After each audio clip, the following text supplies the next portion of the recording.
আসসালামু আলাইকুম। Hello everyone, welcome back to my another blog.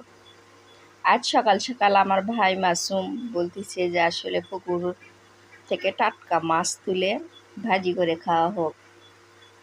যেই কথা সেই কাজ। যাই হোক, পুকুরে জাল ফেলে মাছ ধরলো। এখানে আছে বাটা মাছ, তেলাপিয়া মাছ, ছোট ছোট উঠছিল, সেগুলো আসলে ছেড়ে দেওয়া হয়েছে। এরপরে জাপানি আছে, বিদেশি পুঁটি আছে, কই আছে, প্রায় সব রকমের মাছই পুকুরে আছে, বাংলা মাছ যাকে বলে। আসলে এখন পুকুর আশ্বিন মাসে অনেক বৃষ্টি হয়ে যে জাপানিটা ধরছে, আশ্বিন মাসে অনেক বৃষ্টি হয়ে পুকুরটা একদম উপচে পড়ে গেছে। সেই জন্য আসলে এভাবে তৌড়া জাল দিয়েও মাছ মারা সম্ভব হচ্ছে না। যাই হোক, আলহামদুলিল্লাহ সকালের খাবার রেডি।